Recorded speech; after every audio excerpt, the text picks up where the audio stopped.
Bonjour, nous sommes le dimanche 6 avril 2025 et le sujet est Kuiper, la constellation satellite pour la connexion Internet de Amazon, en concurrence avec Starlink d'Elon Musk. Amazon va lancer ses 27 premiers satellites pour Internet. La constellation à terme, en ce qui concerne Starlink de SpaceX, c'est environ 14 000 satellites. En ce qui concerne Kuiper, ce serait légèrement moins, aux alentours de 12 000. Amazon franchit une étape clé dans son projet d'internet spatial avec le lancement imminent des premiers satellites de sa constellation Kuiper, une initiative qui vise à concurrencer directement Starlink, le service d'Elon Musk qui domine actuellement ce marché en pleine expansion.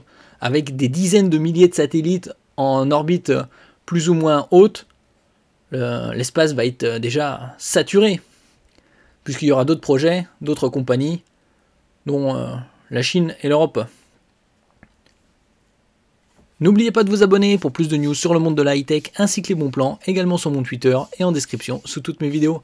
Vous pouvez les retrouver dans mes playlists. Actuellement, il y a des bons plans à réaliser avec le code PC10 chez Darty. J'ai fait une vidéo précédemment et il y a également sur les PC pourvus de RTX 50, que ce soit les laptops ou les desktops.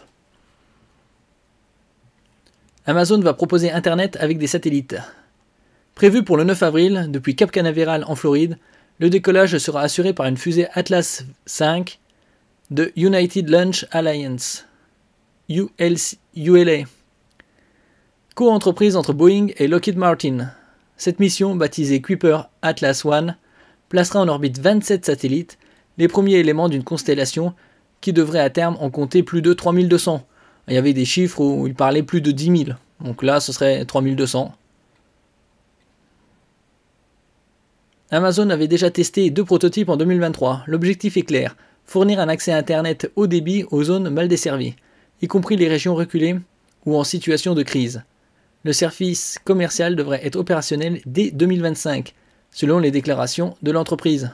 Donc ça va être rapide. Après, il faut voir combien ils vont lancer de satellites par an pour arriver à 3200. Un marché dominé par Starlink. Le projet Kuiper se heurte cependant à la nette avance de Starlink. La constellation de SpaceX compte déjà plus de 6750 satellites opérationnels, lui donnant une position dominante sur ce marché en plein essor.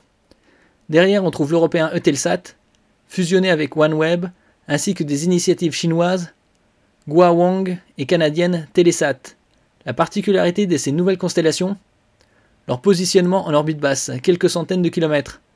En comparaison, la station ISS, International Space Station, est environ à 400 km d'altitude, qui permet des latences très inférieures aux satellites géostationnaires traditionnels, 35 000, d'autres disent c'est 36 000 km d'altitude. C'est-à-dire des satellites qui restent au-dessus du même point géographique, offrant ainsi des performances comparables aux connexions terrestres haut débit. Ce lancement marque le début d'une nouvelle bataille spatiale entre Jeff Bezos et Elon Musk. Reste à voir si Amazon parviendra à rattraper son retard face à Starlink, qui bénéficie d'une longueur d'avance plus que notable. Après, tout dépend de lancement et des performances, ainsi que des tarifs. Le succès de Kuiper dépendra notamment de la cadence des prochains lancements et de la qualité de service proposé aux futurs abonnés. Donc là, ce sera déjà opérationnel. 27 satellites pour le premier lancement. Combien lanceront-ils? On aura les réponses par la suite. Merci pour votre écoute et à la prochaine.